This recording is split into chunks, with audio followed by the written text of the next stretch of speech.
वैष्णवतो जया अवघी देवावरी माया नाही अनेक प्रमाण तन धन तृणजन।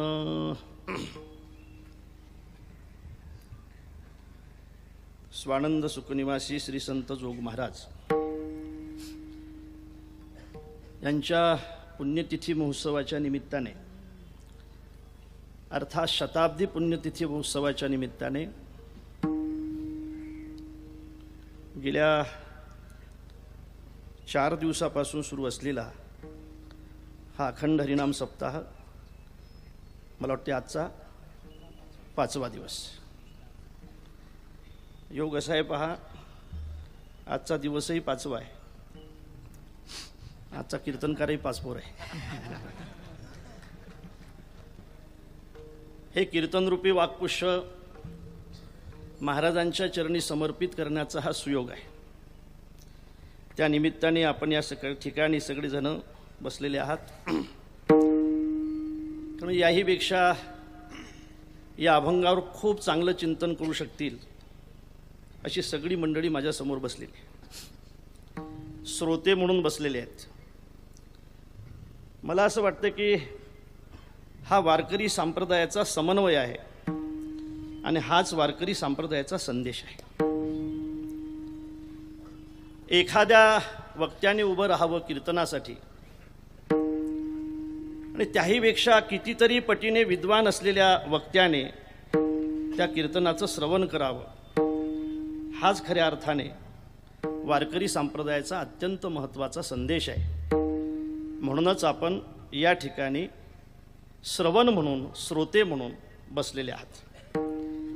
सगळेच मंडळी आहे, सगळ्यांची नावं घेणं शक्य नाही, आपण सगळेजण आहात।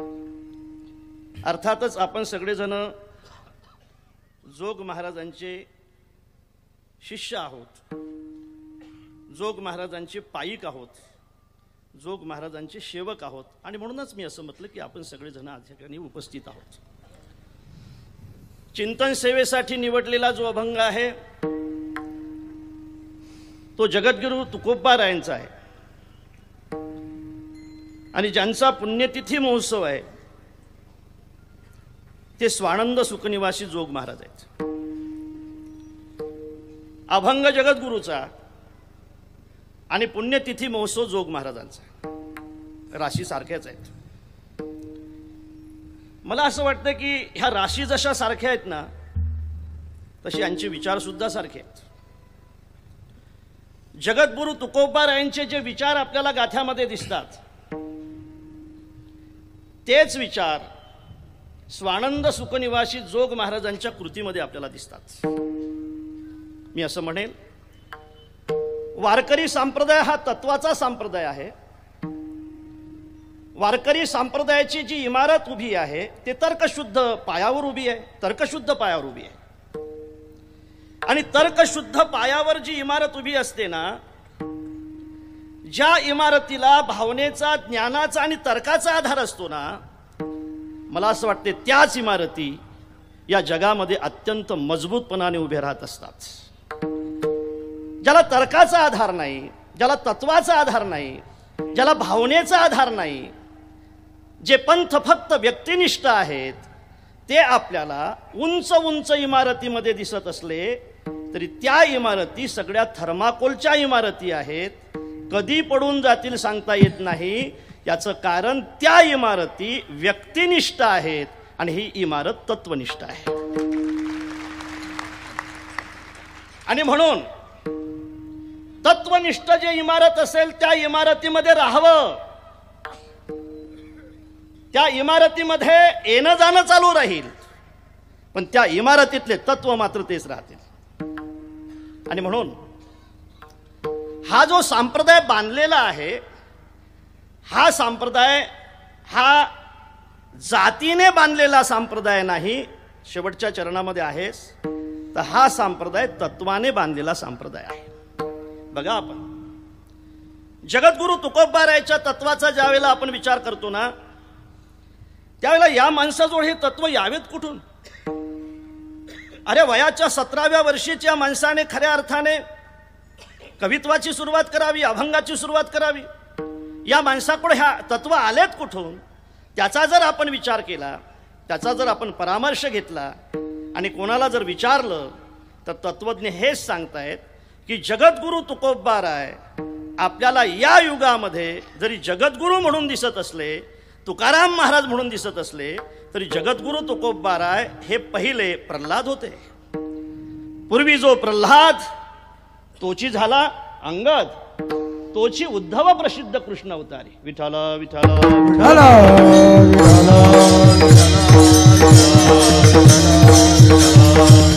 हो. भक्त प्रल्हादाचे जे तत्व आपल्याला दिसतात ते जगद्गुरु तुकोबारायच्या जीवनामध्ये आपल्याला दिसतात. भक्त प्रल्हादाच्या जीवनातली निष्कामता असेल, भक्त प्रल्हादाच्या जीवनातली निर्भयता असेल, भक्त प्रल्हादाच्या जीवनातली निरवैरता असेल आणि भक्त प्रल्हादाच्या जीवनातली निजनिष्ठा असेल, हे सगळे तत्व आपल्याला महाराजांच्या ठिकाणी दिसतात. महाराज म्हणतायत भक्त प्रल्हादाला विचारलं नरसिंहाने, अर्थात की तुला काय पाहिजे, मी तुला काही द्यायला तयार आहे, तुझे माग ते मी तुला द्यायला तयार आहे.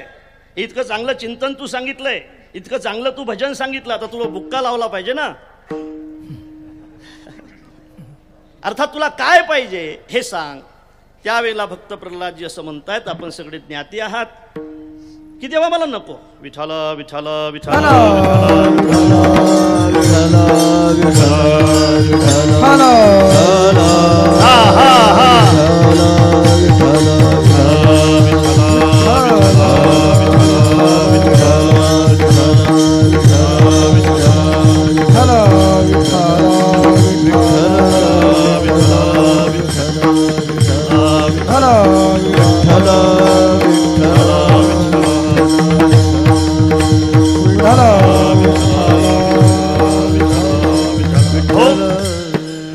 का नको बाबा. भक्त प्रल्हाद म्हणतायत मी सेवक आहे, मी व्यापारी नाही. नच भृत्या सवयवनिक. आणि सेवक जो असेल ना तो सेवा करत असतो, मागण्यासाठी नाही, उद्धारासाठी. माझी जी सेवा आहे ते खऱ्या अर्थाने उद्धारासाठी असलेली सेवा आहे. स्वांत सुखाय म्हणून मी सेवा करतो, या पाठीमागं दुसरा माझा कोणताही भाव नाही.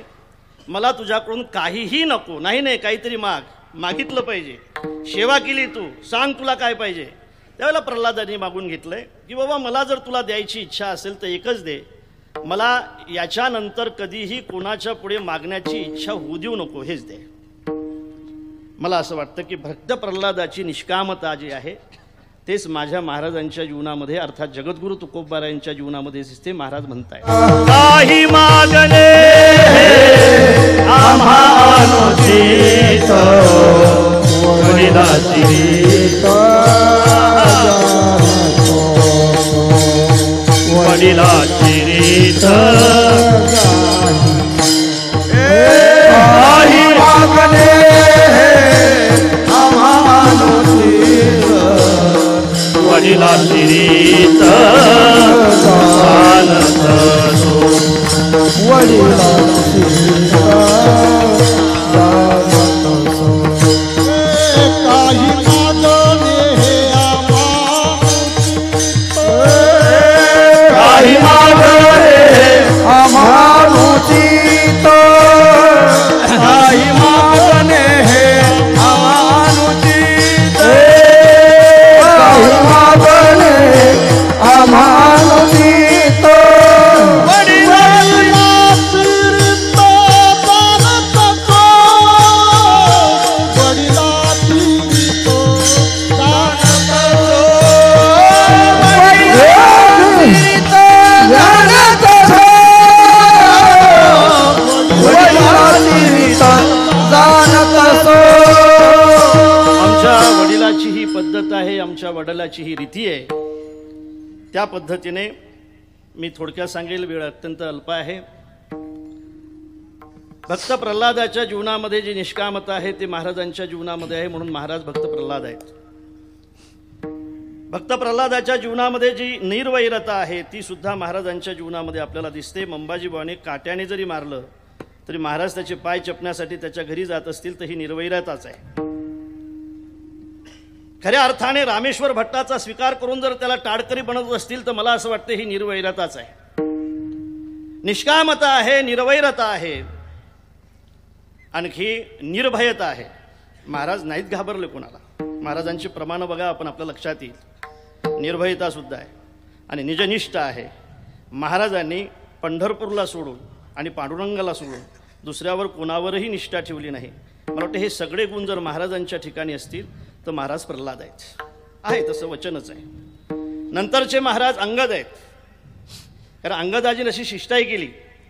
अंगद शिष्टाईसाठी ज्यावेळेला रावणाकडे गेल्यानंतर अंगदजीने सांगितलं की रावणा, तुला मारण्याची भीती नाही गड्या आम्हाला, कारण तू अगोदरच मेलेला आहेस. काही माणसं जिवंत असून सुद्धा मेल्यासारखे असतात. वाम मागी, कामी, कंजूस, बदनाम, फार म्हातारा, नित्यरोगी, नित्यभोगी, विष्णू विमुख, वेद संत विरोधी, आपले शरीर पोसणारा, दुसऱ्याची निंदा करणारा, पापी, हे माणसं जिवंत असून मेल्यासारखे असतात. त्यातला तू एक आहेस. अंगदाने जशी शिष्टाई केली तशी महाराजांची अनेक ठिकाणी आपल्याला शिष्टाई दिसते. वेळ कमी आहे. उद्धवाने खऱ्या अर्थाने भगवंताचं शिष्यत्व स्वीकारलं. त्याच पद्धतीने जगद्गुरु तुकोबा रायांनी सुद्धा त्या भागवताचे 1000 पारायण भंडारा डोंगरावर केले असं म्हणतायत. अर्थात महाराज उद्धव सुद्धा आहेत. अर्थात पूर्वी जे प्रल्हाद होते तेच नंतर अंगद होते, तेच नंतर उद्धव होते आणि तेच खऱ्या अर्थाने नामदेव महाराज होते. आणि नामदेव महाराज झाल्यानंतर जगद्गुरु तुकोबा राय होते. जगद्गुरु तुका अवतार नाम याचा, संप्रदाय सखडाचा येथोनिया. मला असं वाटते ही जी परंपरा मी सांगितली ना, हे विचार परंपरा आहे, हे तत्व परंपरा आहे, हे तात्विक परंपरा आहे. मला असं वाटते जगद्गुरु तुकोबा रायापर्यंत हे तत्व जसे आलेत तसे हे पुढे हे तत्व घेण्याचं काम जर कोणी केलं असेल तर जगद्गुरु तुकोबा रायांचे तत्व घेण्याचं काम जर कोणी केलं असेल ते माझ्या स्वानंद सुखनिवासी जोग महाराजांनी केलेलं आहे. आणि म्हणूनच मला असं वाटते, असं म्हणायला हरकत नाही, जगद्गुरु तुका अवतार नामयाचा, संप्रदाय सकडाचा येथोनिया, तसं सद्गुरु जोग अवतार तुकयाचा. आणि म्हणूनही सकडांचा स्वीकार असे, म्हणून सकडांचा स्वीकार असे. विठ्ठल विठ्ठल विठ्ठल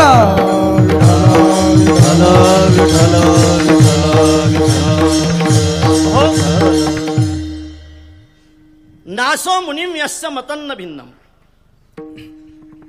एका मताचे असतात ते सगळे मुनी असतात. एका साधनेमध्ये जे रत असतात ते सगळे मुनी असतात. ज्यांचा मुक्काम एक असतो ते सगळे मुनी असतात. ज्यांना एका ठिकाणी जायचं असते ते खऱ्या अर्थाने संत असतात, साधक असतात. आणि म्हणूनच मला असं वाटतंय की तुकोबा रायांच्या जीवनाचा विचार केल्यानंतर आणि जोग महाराजांच्या जीवनाचा विचार केल्यानंतर आपल्याला असं दिसेल की आपण महाराजांना विचारू की महाराज तुम्ही कशासाठी आलात हो. जगद्गुरु तुकोबा रायांना विचारल्यानंतर जगद्गुरु तुकोबा राय असं म्हणतायत की आम्ही यासाठी आलो, उजडावया आलो वाटा, खरा खोटा निवाडा, खरा खोटा निवाडा, खरा खोटा निवाडा. उजडावया आलो वाटा, खरा खोटा निवाडा, खरा खोटा निवाडा, खरा खोटा निवाडा. हे उजडावया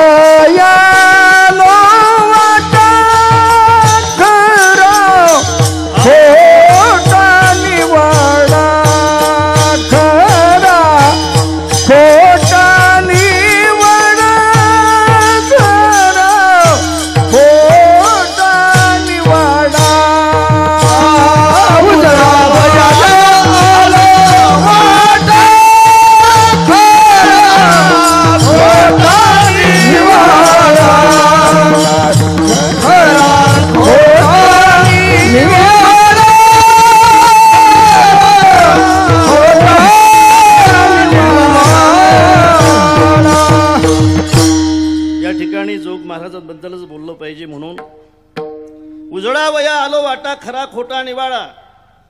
खरा खोटा निवाडा करण्यासाठी आमचा अवतार आहे.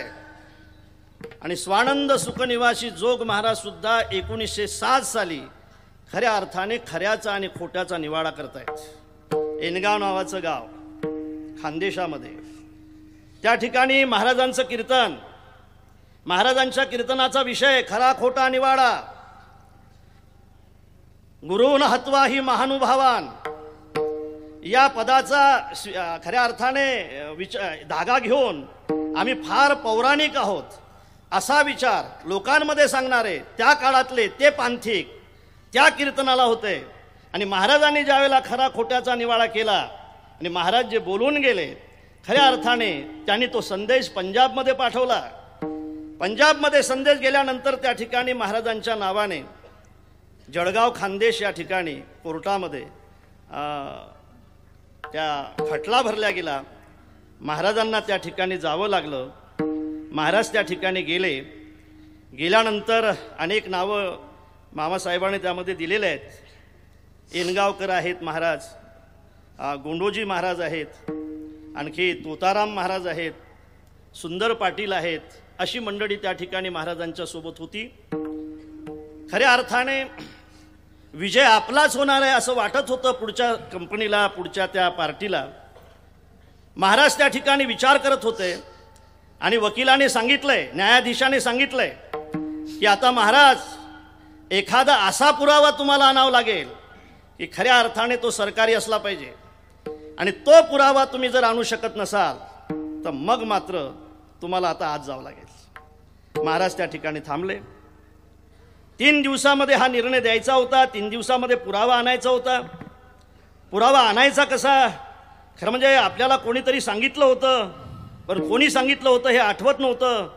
ही सगळी मंडळी खऱ्या अर्थाने संध्याकाळी झोपली. महाराजांना झोप येत नव्हती. महाराज असे पोहडलेले होते. रात्रीचे 10 वाजले होते आणि 10 वाजता महाराजांना अचानक आठवलं की आपल्याला ही गोष्ट लोकमान्यांनी सांगितली. लोकमान्याने ही गोष्ट सांगितली असं म्हटल्यानंतर महाराज उठलेत. महाराजांनी सगळ्यांना जागं केलं आणि आता लोकमान्याने हे गोष्ट सांगितली, पण त्यांच्यापर्यंत जाईल कोण?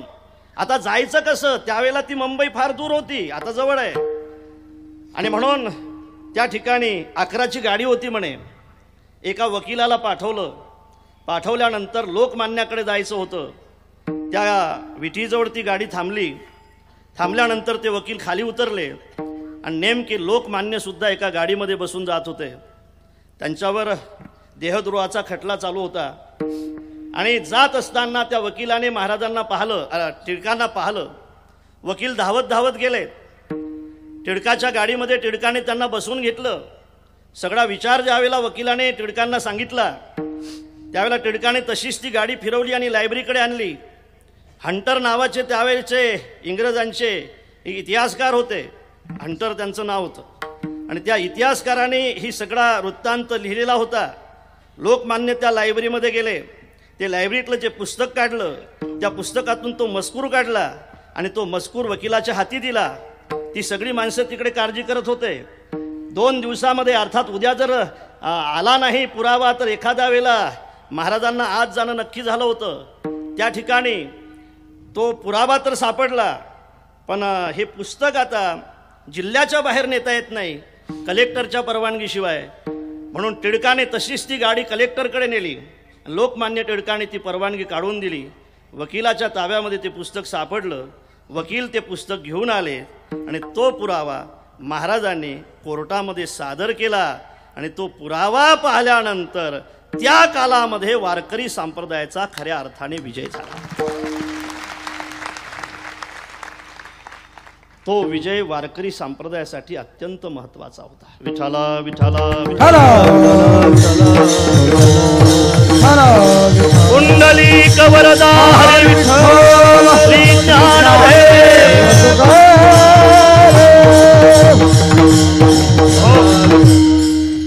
त्यांच्या वकिलाने तर्क केला, हे पुस्तक इंग्रजीमध्ये आहे आणि या माणसाला इंग्रजी बोलता येत नाही.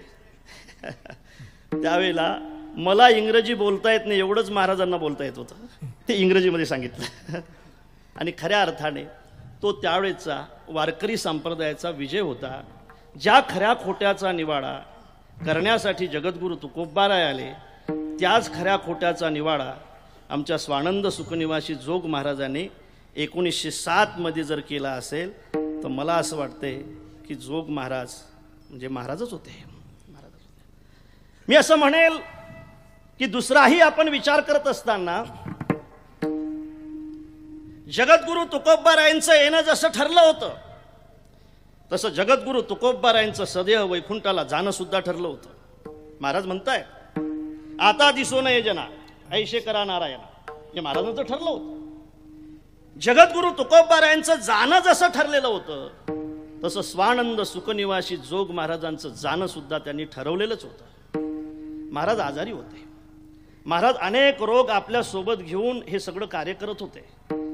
इतिहासकारांनी असं लिहिलंय, म्हणजे मामासाहेबांनी असं लिहिलं की खऱ्या अर्थाने जोग महाराजांना लहानपणी देवीचा रोग झाला, नंतर कान फुटण्याचा रोग झाला, आजार झाला, नंतर महाराजांना भगेंद्र होता, महाराजांना कपक्षयाचा रोग होता, भयंकर होता, तो शेवटी झाला होता. महाराज एकदा त्यांच्या भाऊजाईच्या तेरवीच्या निमित्ताने ओंकारेश्वरला गेले. त्यावेळेला महाराजांच्या पायाला थोडीशी जखम झाली. त्यावेळेला समजलं की महाराजांना मधुमेह सुद्धा होता आहे, साखरेचा सुद्धा आजार होता. हे सगळे आजार महाराजांना लवकरच आले होते. महाराज खऱ्या अर्थाने या आजाराला घेऊन महाराजांनी आपली वारी कधी चुकू दिली नाही. महाराज मुक्ताईला सुद्धा यायचे, महाराज चांगदेवला सुद्धा जायचे, महाराज पैठणला जायचे, महाराज आळंदीला जायचे. अर्थात महाराज पंढरपूरची वारी सुद्धा त्यावेळेच्या त्या रेल्वेने करायचे. अर्थात महाराज हे सगळे आजार घेऊन या वारकरी संप्रदायाचा प्रचार त्यावेळेला करत होते. दादांनो, महाराज असं म्हणतायत की ज्यावेळेला त्या राहुरीजवळ योग अभ्यास करण्यासाठी महाराज होते त्यावेळेला त्यांच्या हृदयाचा एक ठोका कमी पडत होता. महाराजांनी जाणलंय की आता आपलं आयुष्य जास्त नाही. महाराज आळंदीला आले. आळंदीला आल्यानंतर महाराजांनी अनुष्ठान केलं आणि अनुष्ठान केल्यानंतर त्या ठिकाणी माऊलीने दृष्टांत दिला की महाराज तुमचं आयुष्य कमी आहे, तुम्ही आता लवकर कथा कीर्तनासाठी लागलं पाहिजे. हा संप्रदायाचा प्रचार करण्यासाठी आपण सुरुवात केली पाहिजे. महाराजांनी खऱ्या अर्थाने ती सुरुवात केली. महाराज लहानपणापासूनच आपण चरित्र ऐकताच, पण खऱ्या अर्थाने मला माऊलीचा दृष्टांत झाला असं महाराजांनी शेवटपर्यंत कोणाला सांगितलं नाही. मला वाटते आपल्याला जर एखादे मंत्री भेटले तर आपण सांगत राहतो की मंत्री भेटले, स्टेजवर गेलो होतो, आपण बोलले आपल्याशी, काय म्हटले, खाली उतर म्हटले, उतरतो. विठाला विठाला विठाला हो, माऊलीचा दृष्टांत झाला. महाराजांनी सांगितलं नाही. महाराजांची तब्येत बिघडत होती, महाराजांची तब्येत बिघडत चालली होती. असं म्हणतात की त्या ठिकाणी नानासाहेब, अण्णासाहेब यांची प्रेतयात्रा निघाली. त्या प्रेतयात्रेला सगळं पुणं त्या ठिकाणी आलं होतं आणि असं त्यांचं नाव आठवत नाही मला आता. त्यांनी सांगितलंय सोनोपंत गोखले, नाही गोखल्याने सांगितलंय की सोनोपंत तुमचे बुवा जर इथं गेले तर एखाद्या वेळेला खूप गर्दी होईल, नाही का. त्यावेळेला मामासाहेबांनी ज्यावेळेला महाराजांना ही गोष्ट सांगितली त्यावेळेला महाराज तडकून म्हणाले, त्या गोखल्याला काय करते, आम्ही पुण्यात मरण्यासाठी नाही आलो, आम्ही आळंदीत मरण्यासाठी आलोय. त्या गोखल्याला काय समजतं. महाराजांनी आपली तिथीसुद्धा निश्चित केली होती. वाटते महाराजांच्या जन्माची जी तिथी होती ना ती जाण्याची सुद्धा होती. महाराजांनी आपल्या जाण्याची तिथी निश्चित केली. महाराजांनी सांगितलं, आता ते लेखक लिहितात तसं सांगावं लागेल, सोन्या उद्या सकाळी आपल्याला आळंदीला जायचं आहे. त्यांची बहीण होती. बहिणीचं भावावर खूप प्रेम असते. माय मेल्यानंतर बहीणच माणसाची माय बनत असते. बहीण म्हटली होती की नाही सोनोपंत असं करू नका, महाराजांना आळंदीला नेऊ नका, थंडी किती आहे, त्यावेळेचा तो आळंदीचा रस्ता होता, नका नेऊ सोनोपंत, खोटं बोला. सोनोपंतांना खोटं बोलण्याचं धाडस नाही झालं. मामा म्हटले मी खोटं नाही बोलणार. आणि खऱ्या अर्थाने ज्यावेळेला मामासाहेबांनी सांगितलं की ताई अशा म्हणतात त्यावेळेला महाराज खवळले, त्या दुर्गीला काय समजते, असंच ना, तिला काय समजते, तिला नाही समजत, आपल्याला निघायचं आहे. सकाळी त्यावेळेला एक टांगा बोलावला. 2 घोड्याची ती बग्गी होती आणि मामासाहेब आणि खऱ्या अर्थाने वैकुंठवासी गुरुनाम गुरु लक्ष्मण महाराज इगतपुरीकर हे दोघं जण आणि महाराज त्या टांग्यामध्ये बसले.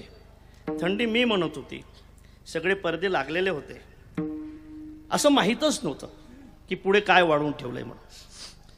आणि ती गाडी पुढे पुढे येत होती.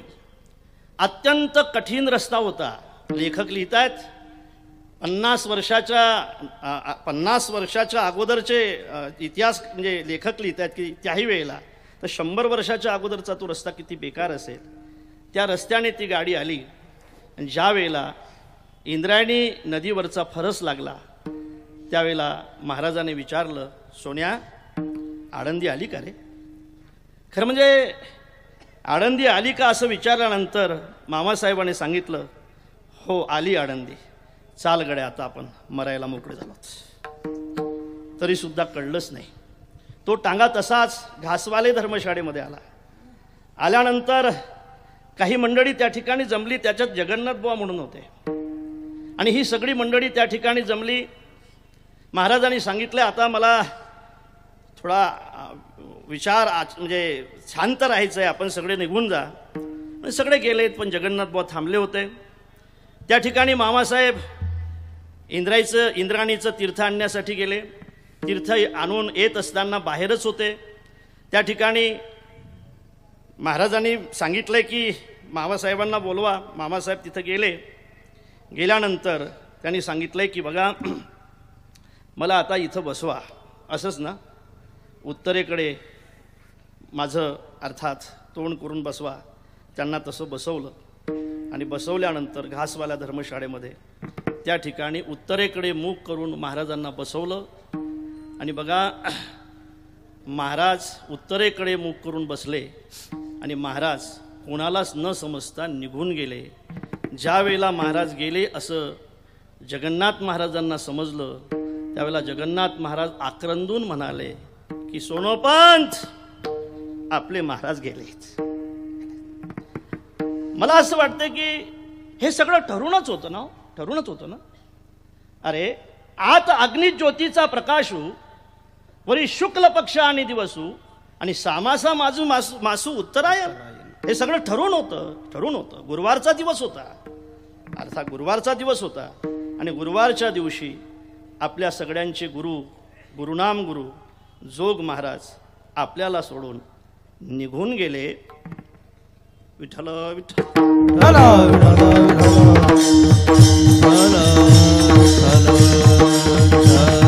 कुंडली हरी विठ्ठल श्री ज्ञानदेव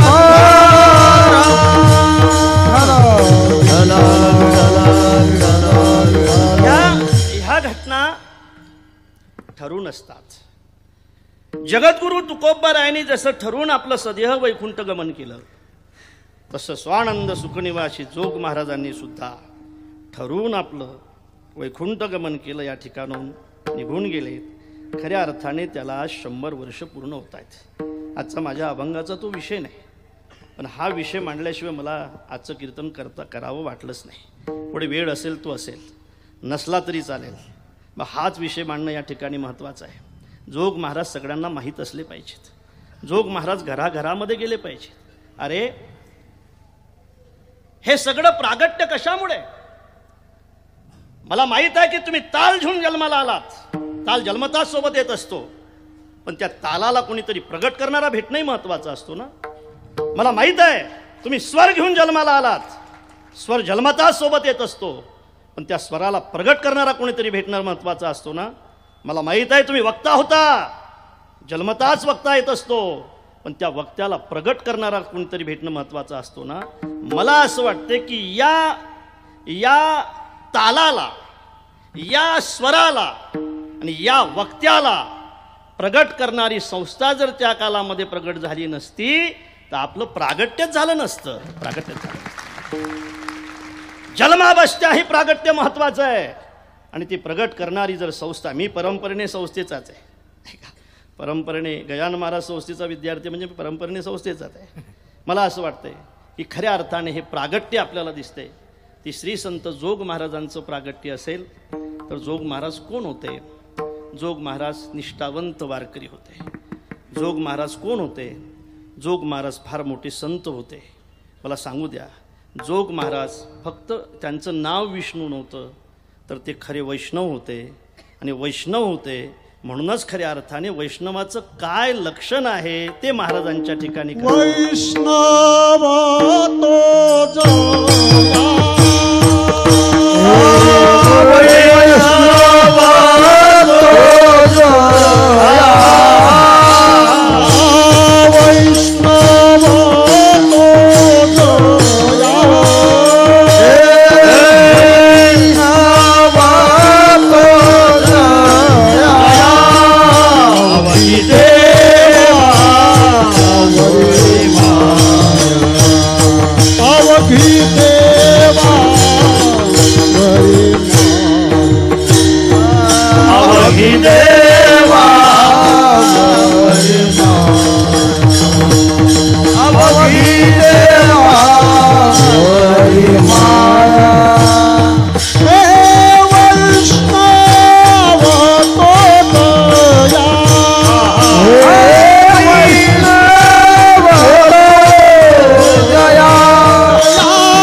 वैष्णव तो जया अवघी देवावरी माया.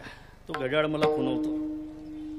घड्याळ लेखाचा खुणवतच राहतो नाही का, त्यामुळे वेळेवर थांबणंही महत्वाचं आहे. अवघी देवावरी माया त्याला वैष्णव असं म्हणतात. मला असं वाटतं की हे वैष्णवाचं लक्षण आहे. लक्षण कशाला म्हणतायत आपण जाणकार आहात. अतिव्याप्ती, अव्याप्ती, असंभव, दूषणत्रय रहितो, असाधारण धर्म लक्षण. जे लक्षाच्या ठिकाणी अतिव्याप्त नाही, जे लक्षाच्या ठिकाणी अव्याप्त नाही, लक्षाच्या ठिकाणी ज्याचा असंभव नाही, त्याला त्या लक्षाचं लक्षण असं म्हणतायत. गोत्व हे गाईचं लक्षण आहे, अश्वत्व हे अश्वाचं लक्षण आहे, मातृत्व हे मातेचं लक्षण आहे, पितृत्व हे पित्याचं लक्षण आहे.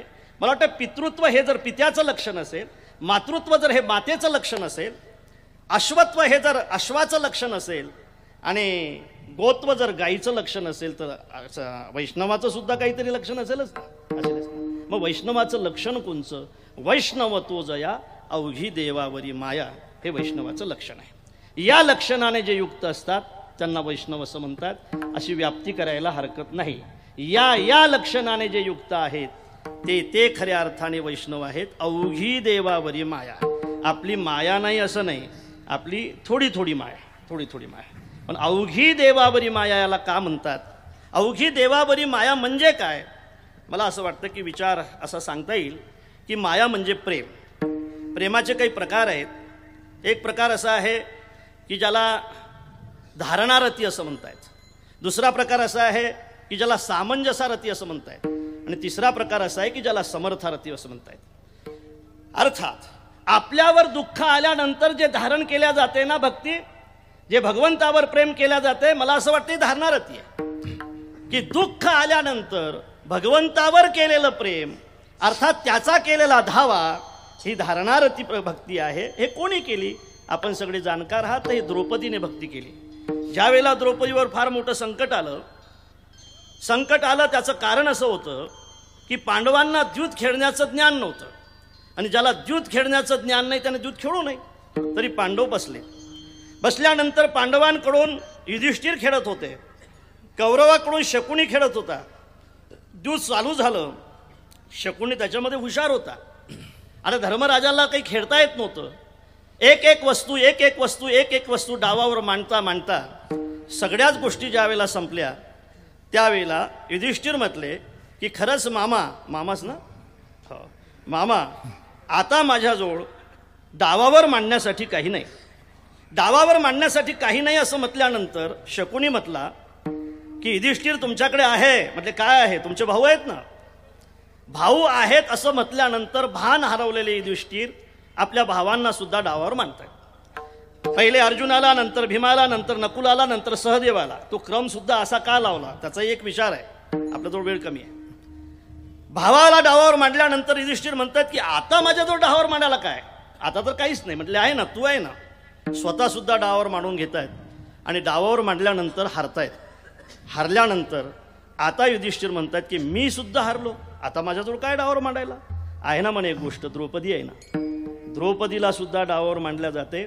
आणि द्रौपदी ज्या वेळेला हारल्या जाते त्यावेळेला आता दुर्योधन दुःशासनाला सांगतो की दुःशासना जा घेऊन ये तिला.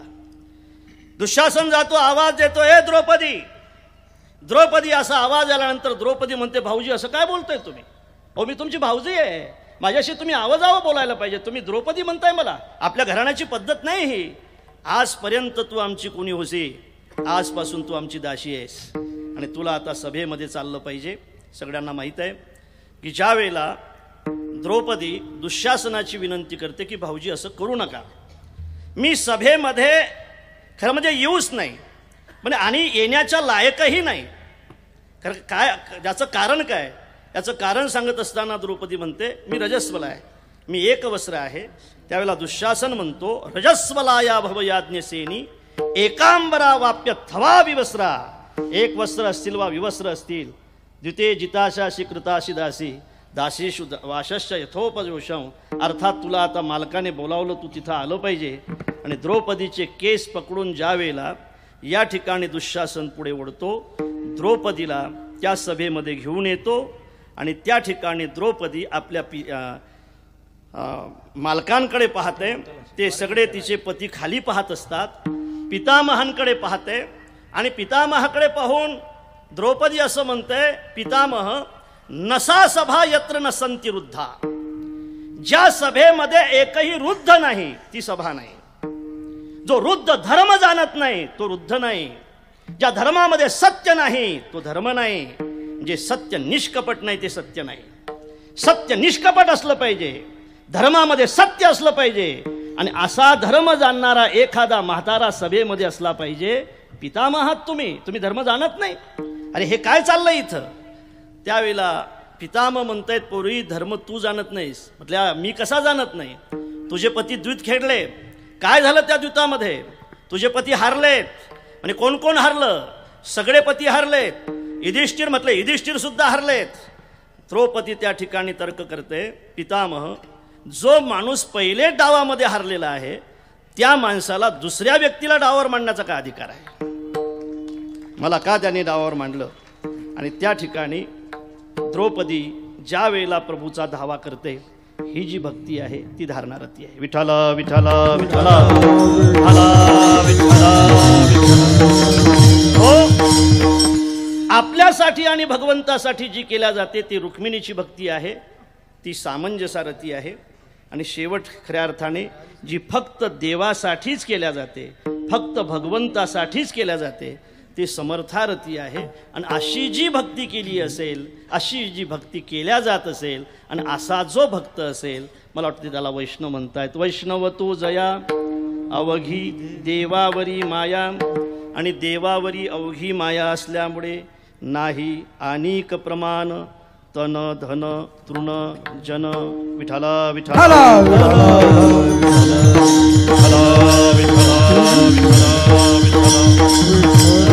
अरे ज्यांना तन महत्वाचं वाटत असेल, ज्यांना धन महत्वाचं वाटत असेल, ज्यांना जन महत्वाचं वाटत असेल, त्यांना प्रभू कसा महत्वाचा वाटेल? यत् प्राप्य न किंचित वांछति न शोचती न द्वेष्टी न रमते नोत्साही भवती, असं जर नारद महर्षी म्हणत असतील आणि खऱ्या अर्थाने एखाद्याकडे पाहून जर तो उत्साही होत असेल, ज्याच्या मनामध्ये द्वेष असेल आणि खऱ्या अर्थाने भगवंताशिवाय जो अन्याची अपेक्षा करत असेल, तो भक्त कसा असेल? आणि म्हणून खऱ्या अर्थाने याची काहीही अपेक्षा न करता यांना तृणवत जो मानत असेल तोच खऱ्या अर्थाने वैष्णव आहे. वैष्णव तो जया अवघी देवावरी माया. आणि म्हणून नाही अनेक प्रमाण तन धन तृण जन. विठ्ठल विठ्ठल विठ्ठल.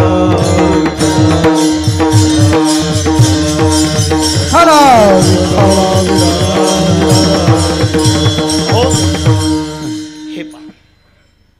भगवत भक्ताच्या जीवनामध्ये भक्ती करत असताना अनेक संकट येत असतात. अनेक संकटाला तोंड देत देत त्याला पुढे चालावं लागतं. आणि मला असं वाटते भगवत भक्ताच्या जीवनामध्ये ते काय येतात तर भगवान त्यांच्याकडे ते संकट पाठवत असतो. प्रपंचात खऱ्या अर्थाने भगवत भक्ताच्याच का संकट येत आहेत याचं कारण असं आहे, यांच्या प्रपंचामध्ये जर संकट नाही आलेत तर हे माझी आठवण करणार नाहीत. आणि एखाद्या मोठ्या माणसाने माझी आठवण करावी नाही का, साधू सारख्या मोठ्या व्यक्तीने मोठ्या माणसाने माझी आठवण करावी.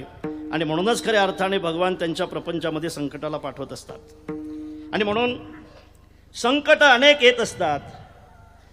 मला वाटतं ज्याला गोडी असेल ना त्यालाच लोक पिळत असतात. एरंडाला पिळण्याचा कोणी प्रयत्न करत नाही, उसाला मात्र पिळल्याशिवाय राहत नाहीत. एरंडाला कोणी पिळत नाही याचं कारण किती पिळलं तरी याच्यातून रस निघणार नाही. आणि उसाला आपण पिळत राहिलो तरी सुद्धा तो ऊस आपल्याला रस गोड दिल्याशिवाय राहणार नाही. पिळल्यानंतरही ज्याच्याकडून रस गोड निघतो त्याला ऊस म्हणतायत. तोडल्यानंतरही जो सुगंध देतो त्याला चंदन म्हणतायत. आणि तापवल्यानंतर सुद्धा जो आपली चकाकी कमी होऊ देत नाही त्याला सोनं म्हणतायत. विठाला विठाला विठाला.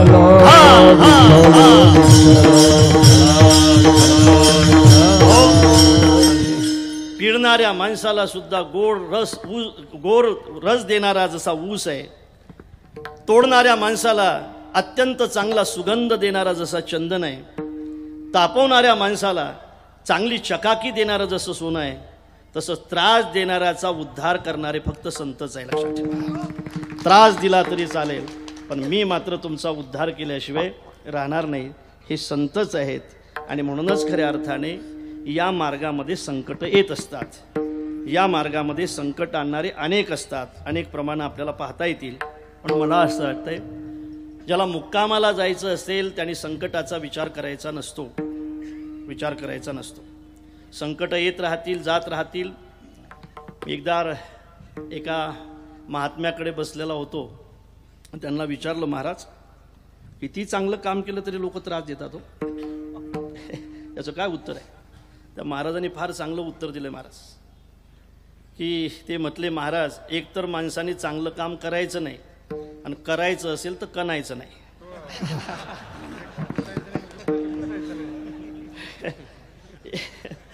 चांगला संदेश आहे हा. एकतर कोण्या चांगल्या कामामध्ये माणसाने पडायचंच नाही आणि पडायचं असेल करायचं असेल तर कणायचं नाही. दुसरं वाक्य फार सुंदर बोलले. चांगला मार्ग असेल तर माणसाने चालत राहावं. नक्की तुमच्या आडवे येणारे माणसं बाजूला तरी होतील आणि तुमचा खरा परिचय झाल्यानंतर तुमच्या सोबत तरी चालतील. चांगलं काम करत असताना लोक अपवादामुळे जर एखादी चांगली गोष्ट थांबत असेल, मला असं वाटतं लोक अपवादामुळे 350 वर्षाच्या अगोदर या महाराष्ट्रामध्ये जगद्गुरु तुकोबाराय जर थांबले असते, लोक अपवादामुळे 350 वर्षाच्या अगोदर या महाराष्ट्रातले छत्रपती शिवाजी महाराज जर थांबले असते तर एखाद्या वेळेला महाराष्ट्रातले सप्ते सुद्धा चालू होण्याच्या अगोदर थांबले असते. ते चालत राहिले म्हणून हे सगळं चालू आहे. चांगल्या मार्गाने चालत असताना संकट येत राहत आहेत, त्यांचा विचार कधी करायचा नसतो. विठाला विठाला विठाला. हो, इंद्राकडून सुद्धा येऊ शकतायत. इंद्र करता ती वाटवते. अर्थात अशा अर्थाने जगद्गुरु तुकोबाराय या वैष्णव मार्गाने चालत होते. जगद्गुरु तुकोबारायच्या जीवनामध्ये तन महत्वाचं नव्हतं, मग धन काय महत्वाचं असेल? धन महत्वाचं नसेल तर जन काय महत्वाचे असतील? त्यांच्या जीवनामध्ये काहीही महत्वाचं नव्हतं. त्यांच्या जीवनामध्ये त्यांचा हेत फक्त विठ्ठल होता. तिथपर्यंत त्यांना पोचायचं होतं. मग अनेक संकट जरी त्यांच्यावर येत असले तरी महाराजांनी आपला नेम कधी सोडला नाही आणि वैष्णव कधी सोडत नसतात. अभंगाच्या 3ऱ्या पडता जड भारी, पडता जड भारी,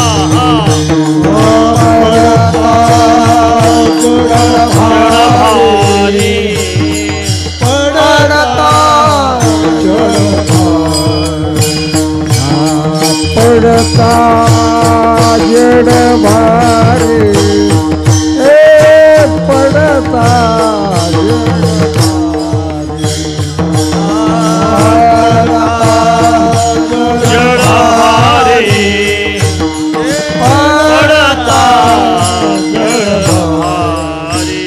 नेमान तोळे निर्धारी नेमान तोळे निर्धारी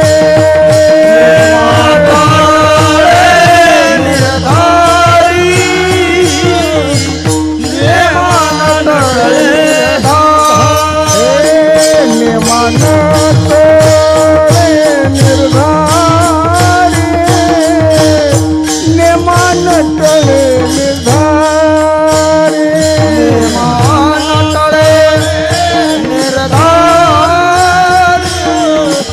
नेमान तळे निर्धारी नाही अनेक प्रमाण नाही अनेक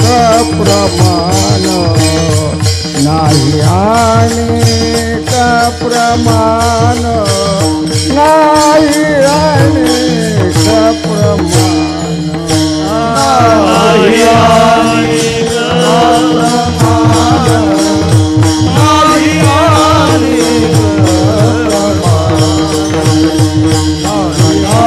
अनेक प्रमाण नाही अनेक प्रमाण पडता जड भारी नेमान तळे निर्धारी नाही आणि तो प्रमाण नाही आणि तो प्रमाण पडता जड भारी नेमान तळे निर्धारी नाही आणि तो प्रमाण नाही आणि तो प्रमाण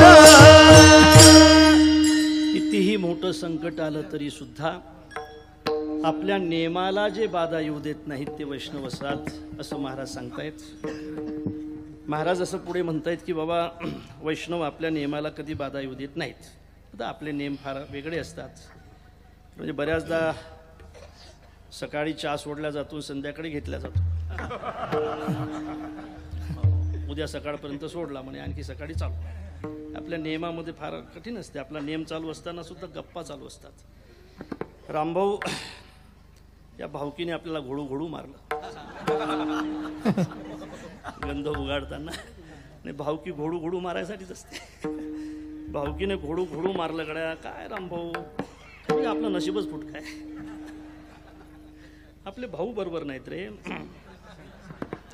आपल्या मनगटात जोर नाही गड्या रामभाऊ. मला असं वाटते या लोकांनी पाठीवर मारावं पण नेमान तळे निर्धारी.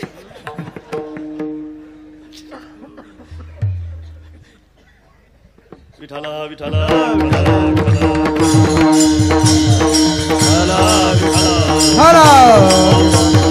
आपण दृष्टांताने अनेक नेम पाहत असता. खरं म्हणजे गड्या इतकी टाळकरी कधी कीर्तनाला असतात. हा सुख सोहळा स्वर्ग नाही करतात. खरंच नाही. स्वर्गात जरी गेले ना तर असं नाही सापडणार. ऐश वैकुंठी तो ऐसे नाही, ऐसं नाही. असे टाळकरी नाही का, गाथाचा गाथा पाठ असे टाळकरी अण्णा सांगत जात बरं का विनोदाने. त्यांच्या गाथाच्या गाथा पाठ ते टाळकरी, ज्यांच्या फक्त प्रमाण पाठ ते कीर्तनकार, ज्यांच्या काहीच पाठ नाही ते दिंडी चालक.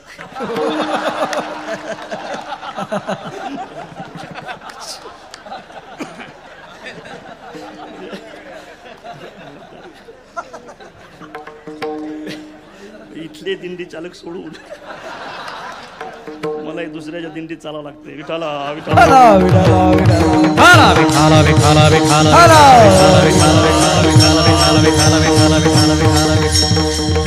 खासदार साहेब खरं सांगतो.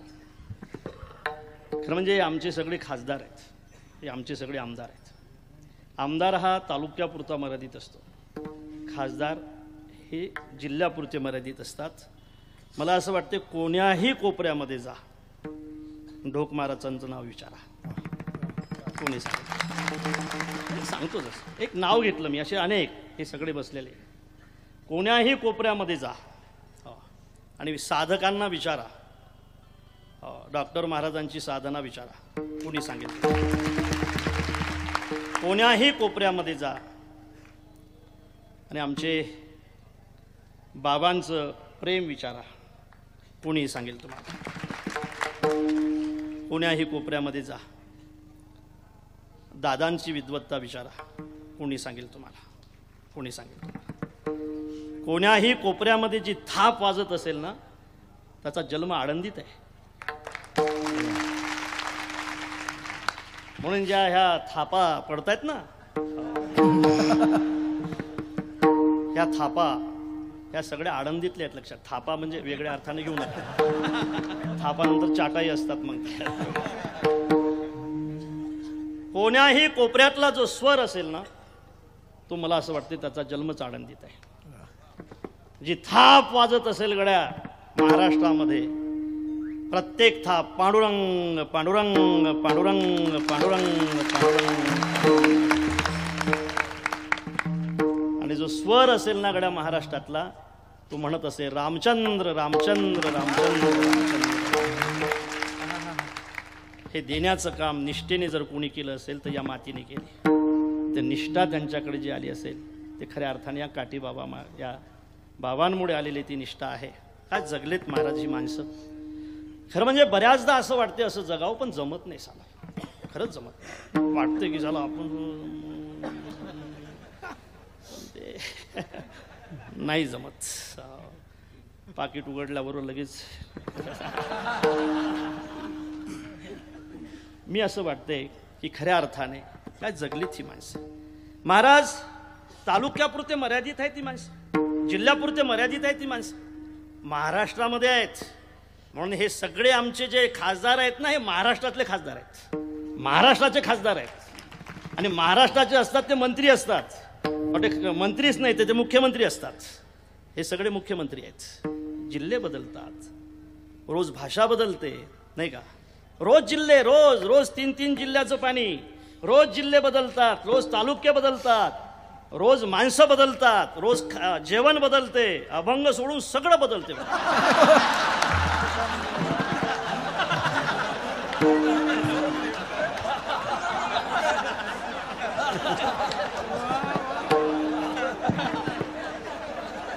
विठाला विठाला विठाला.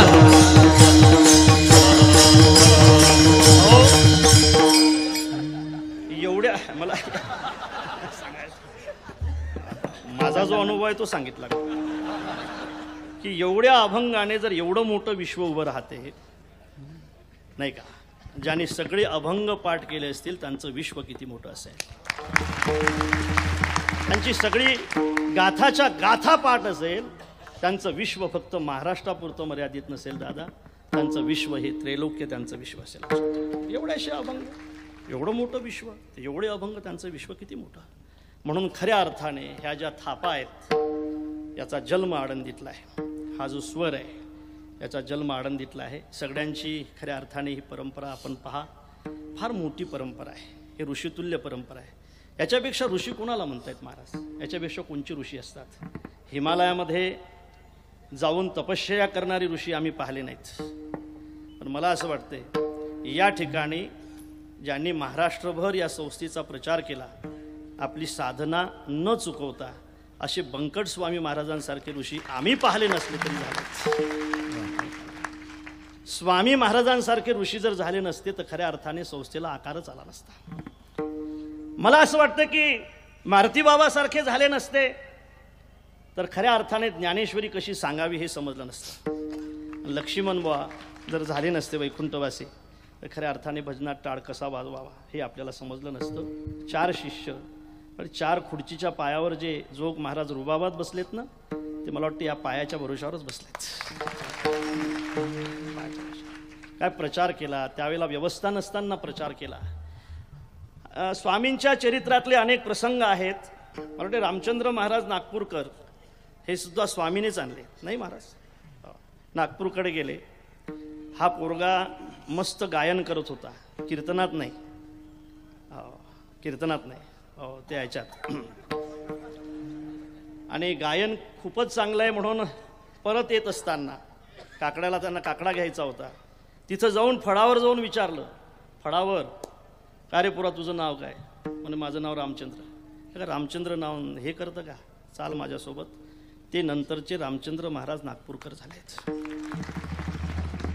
मला असं वाटतं हे सगळ्या ज्या नद्या आहेत ना, जशा त्या नद्याचा उगम समुद्रापासून आहे आणि नंतर सुद्धा समुद्रातच त्याचं विलन आहे, जाणं आहे, तसं या सगळ्या नद्याचा उगम इथून आहे आणि पुन्हा याच ठिकाणी येणं आहे. म्हणून हा सगळा जनसागर आहे, लक्षात ठेवा.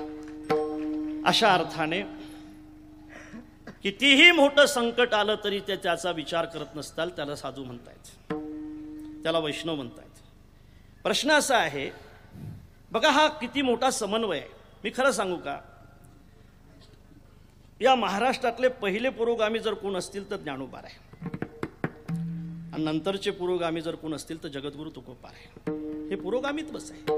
हे तवची वहाड ओढ जाऊन पवती गंगाजळ, हे पुरोगामित्वच आहे.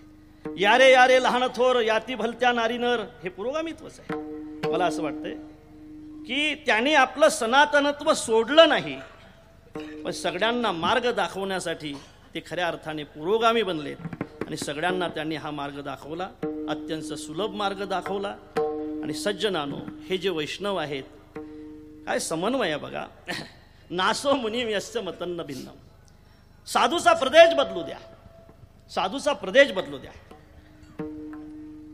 साधूची भाषा बदलू द्या, पण साधूचे तत्व कधी बदलत नसतात. जे एका तत्वाने बांधलेले असतात ना, ते कोण्याही प्रदेशातले असू द्या, ते साधू असतात, तत्वाने बांधलेले असतात. मला असं वाटतं प्रदेश बदलेल नाही का, भाषा बदलेल. आपण पाहतो त्या 5 प्रकारच्या गवळणी आहेत. एक मराठी नाही, हा अर्थात बघा भाषा वेगवेगळी आहे, वेगवेगळी भाषा आहे, पण भाषा जरी वेगवेगळी असली तरी त्यांचे सगळ्यांचे तत्व मात्र एक आहेत. आणि हे तत्व असल्यामुळे महाराज असं म्हणतायत, महाराजांना आपण असं विचारू की महाराज, हे जे वैष्णवाचे लक्षणं तुम्ही सांगितले, हे जे वैष्णव सांगितले, हे खऱ्या अर्थाने कोण्या जातीचे असले पाहिजेत. महाराज सांगतायत अभंगाच्या तुका म्हणे याती, तुका म्हणे याती, तुका म्हणे याती, तुका म्हणे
कुमार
म्हणे याती होकातयाची भलती, वैष्णव सेवा अत्यंत कठीण, तेथे जाती नाही गा प्रमाण, न म्हणावा शूद्र ब्राह्मण भक्तिभावार्थ प्राधान्य, योनी जन्मला मरकट वैष्णवा माझी अतिश्रेष्ठ, त्यासी म्हणावं या कनिष्ठ, ऐसा पापिष्ट कोण आहे. अरे राक्षसा माझी बिभीषण, दैत्या माझी प्रल्हाददान, भगवंतासी अनन्य शरण, वैष्णवपण तेने त्याची, वैष्णव तो जया अवघी देवावरी माया, नाही अनेक प्रमाण तन धन तृणजन, पडता जड भारी नेमा नटडी निर्धारी, तुका म्हणे याती होकात याची भलती. या अभंगावर माझ्या अल्पमतीप्रमाणे चिंतन करण्याचा प्रयत्न केला. जोग महाराजांचाही थोडासा विचार आपल्या पुढे मांडला.